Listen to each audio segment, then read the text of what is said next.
Price rise की, petrol, diesel और gas की कीमत के बारे में आपसे, देश की जनता से बात करना चाहता हूं।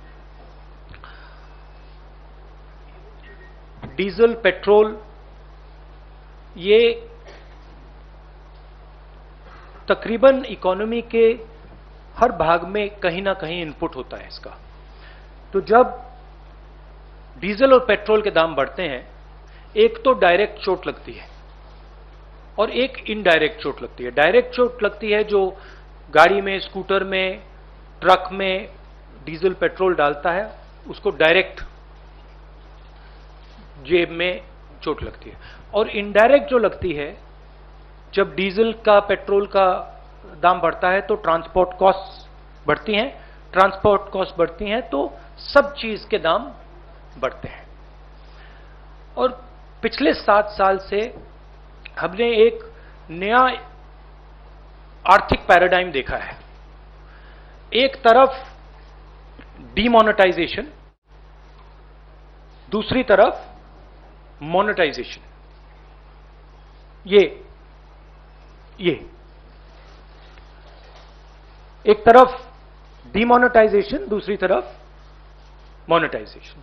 और फाइनेंस मिनिस्टर ने कहा, मोदी जी ने पहले कहा था मैं डीमोनेटाइजेशन कर रहा हूं, और फाइनेंस मिनिस्टर कहती रहती है मैं मोनेटाइजेशन कर रहा हूं।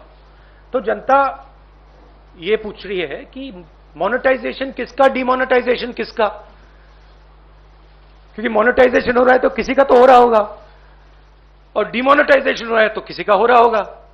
तो मैंने ये आपके लिए, मोदी जी के लिए बहुत अच्छी तरह लिखा है। देखिए, डीमोनेटाइजेशन किसका हो रहा है? किसानों का हो रहा है, मजदूरों का हो रहा है, जो छोटे दुकानदार हैं, मिडिल साइज बिजनेस वाले हैं, स्मॉल बिजनेस वाले हैं, उनका हो रहा है, एमएसएमईज का हो रहा है, सैलरीड क्लास, सरकार के जो एम्प्लॉइज हैं उनका हो रहा है, और जो ईमानदार इंडस्ट्रियलिस्ट हैं उनका हो रहा है। अब मोनेटाइजेशन किसका हो रहा है? 4-5 नरेंद्र मोदी जी के जो मित्र हैं, उनको आप 4-5 कह दीजिए, उनको आप हम दो हमारे दो कह दीजिए, जो आप कहना चाहते हैं कह दीजिए। तो ये इकोनॉमिक ट्रांसफर हो रहा है। और बड़ी इंटरेस्टिंग बात निकली है। मैं सोच रहा था, मोदी जी कहते रहते हैं कि जीडीपी बढ़ रही है, फाइनेंस मिनिस्टर कहती है कि देखिए जीडीपी का प्रोजेक्शन ऊपर की ओर है। मैं समझ नहीं रहा हूं भाई, जीडीपी एक तरफ दौड़ रही है और फाइनेंस मिनिस्टर, प्रधानमंत्री कहते हैं जीडीपी बढ़ रही है। फिर बात मुझे समझ आई, जीडीपी का मतलब क्या? Gas, diesel, petrol.